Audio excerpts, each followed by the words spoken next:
Today I want to try something a little bit different.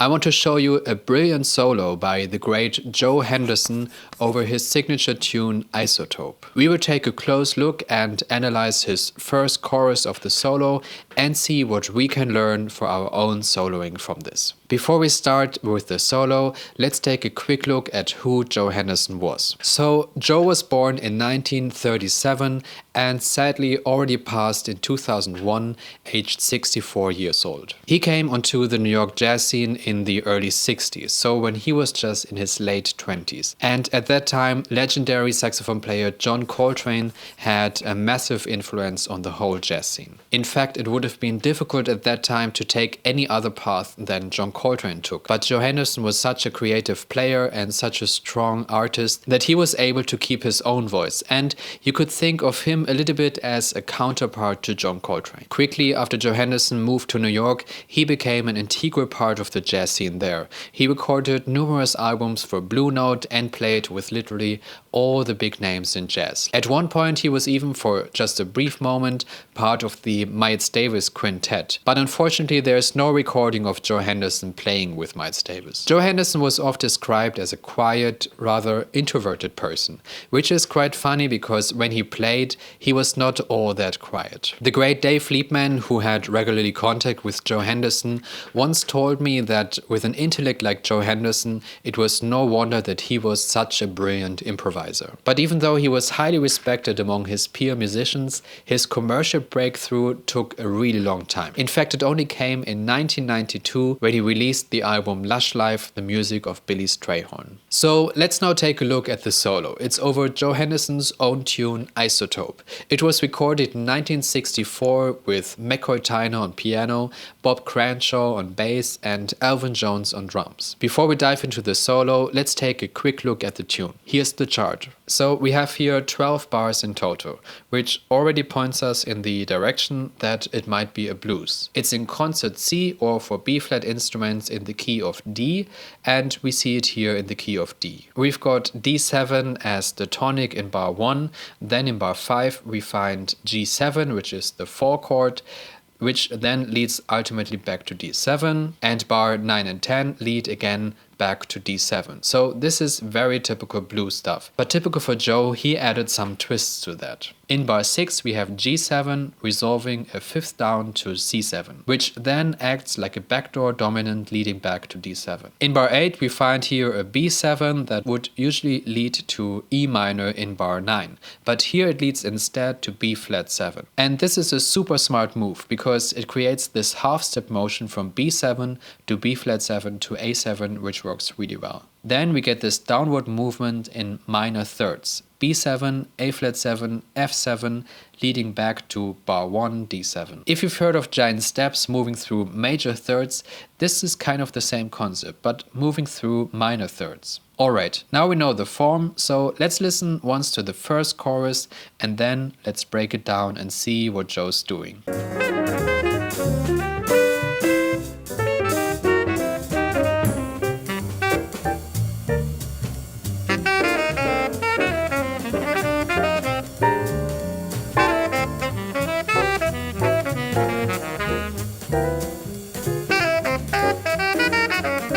So Joe starts the solo with something beautifully simple. He plays the fifth of D7, first in one octave, then up an octave. And this is such a simple idea, but so strong, especially thanks to the rhythm. Plus the break right after creates space, which as a listener really pulls you in and you want to know what's coming next. Then it gets really interesting. He plays quite an unusual phrase over D7. So the notes would fit A loquian, and one way you could look at this is that he's trying to imply an A minor 7 flat 5 chord, which would fit if you think A minor 7 flat 5, D7 and then G7. If you come up with any other idea to interpret this, let me know down in the comments. So you get this kind of unexpected sound with the minor third and the flat ninth, but it still totally works over D7. Also notice how he connects the first simple phrase by repeating the two A's. After that, Joe plays quite a common bebop lick over D7, implying the tritone sub A flat 7. Then at bar 5, suddenly you get 16th notes, so a very fast phrase. This is a classic bebop line that you might know, for example, from the head of Charlie Parker's Donna Lee. Notice again how he leaves space after that, which keeps everything fresh and unpredictable. In bar 7, his next phrase actually connects directly to the end of the previous one. First you have F to D, and here you have F sharp to D. So you can really see how his lines are related to each other. Moving toward the B7, Joe anticipates the harmony. You hear a D sharp before the B7 arrives. And anticipation like this is such an effective way to make your lines sound more alive and forward moving. Now comes one of my favorite moments. He is using a two-note approach from B7 to B-flat7 to connect the chords, but then he really strongly implies B-flat7 right away with a clear bebop phrase. You can understand this phrase more easily when you think of F minor 7 here. So he is playing 5-3-1-4 of F minor. At bar 11, Joe nearly repeats the phrase he played back in bar 7. But then he takes it somewhere new. You can think of this line like a D-sharp half diminished arpeggio over B7. And over the final A-flat7 and F7, he plays almost only chord tones. And I noticed this in the following choruses too. You remember that I said in the beginning that these chords are really the signature of this tune? He made sure that in almost all choruses he plays these changes, and he always outlined them very clearly using mostly chord tones.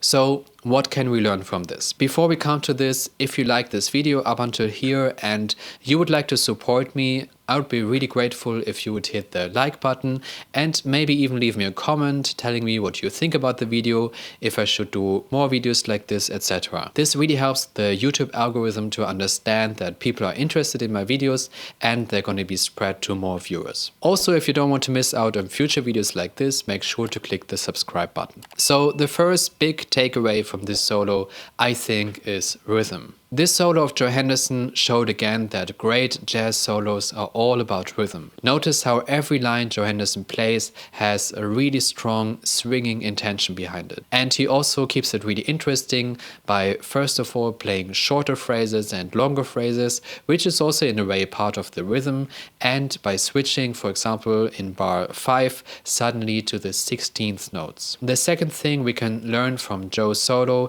is to keep it interesting. And I think Joe Henderson is really a total master at that. Joe constantly surprises you. He plays a short phrase, leaves some space, plays longer phrases. You never know what to expect next. And he also uses the whole range of the instrument. In one moment he plays in the high register of the saxophone, in the next moment he plays in the low register. The third takeaway from this is of course language.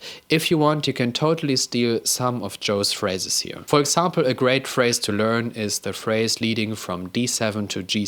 Then as the second line that we can learn, we have of course the kind of must-know line over G7 that I think pretty much all jazz improvisers play regularly. And another really common piece of language is in the last line in bar 9 over B-flat7. Okay guys, that's it for this video. Thanks so much for watching, and let me know down in the comments if I should do more videos like this and if you have any other solos you would like me to cover. And if you want to learn now about a soloing concept that also Joe Henderson used all the time and that can really change your way of thinking about your jazz lines, make sure to check out this video next. See you next time.